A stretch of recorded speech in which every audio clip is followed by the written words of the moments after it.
Oh, hello and welcome back to my home and to a mini episode of Yes, that is something that happened in the Bible. Now I say mini episode because this judge only gets one verse out of the whole book. So I thought, what better way than to do a mini episode about him? So today we talk about Shamgar, a person who killed 600 people with a long pointy stick. Let's begin. So here's the scene. We're back in ancient Israel and we're after Ehud losing his sword to obesity, but we're before Jael showing us proper hammering techniques. Now normally I would try to give you like context or some setup to the story, but we only get one verse. So that leads us to the key verse for today. Cue the music. This is Judges 3:31. After him was Shamgar, the son of Anath, who killed 600 of the Philistines with an ox goad, and he also saved Israel. Let's unpack this. The main thing we need to unpack is, what the heck is an ox goad? Well, it looks like this. And as you can see, it's a long stick with just a pointy bit at the end that you would poke an ox with. You may be wondering why it's so long. Well, this may come as a surprise, but oxen don't like to be poked. And so normally when they get poked by a pointy thing, they try to kick at the thing that's poking them.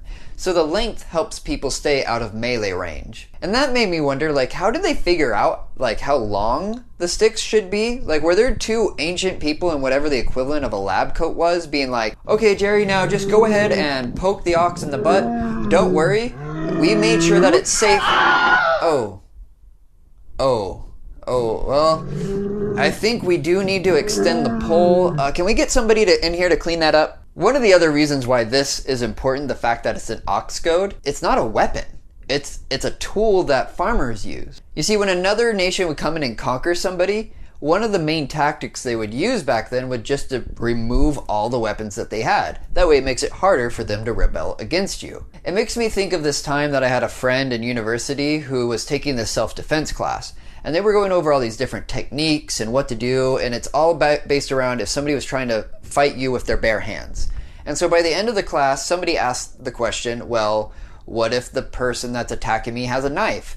And the instructor was like, oh, in that case, yeah, you give up. You don't do anything. Which goes to show, never bring a fist to a knife fight. The reason why I wanted to point this out is I wanted to show how epic Shamgar was. Like, he fought 600 people who probably had weapons with just a pole that had a point on it. John Wick had nothing on Shamgar. The other thing that I want to point out real quick is that it says Shamgar was the son of Anath. Now Anath was a god that the Hittites worshipped.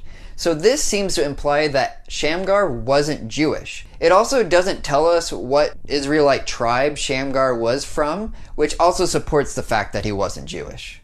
So Shamgar, who wasn't an Israelite, kills 600 people, and he saves Israel. The end. So, what is the point of this story? Well, it shows that God didn't just use the Israelites, he used people from other nations. It also shows that skill can overcome technology. Most importantly, it shows that you should never underestimate somebody with a long pointy stick. Thanks for watching. If you enjoyed this, please like and subscribe. If you have a story you'd like me to share, no matter how small it is, go ahead and just leave it in a comment below. You can check out some other videos about judges by clicking on either of the thumbnails. Thanks again for watching, and I'll see you next week.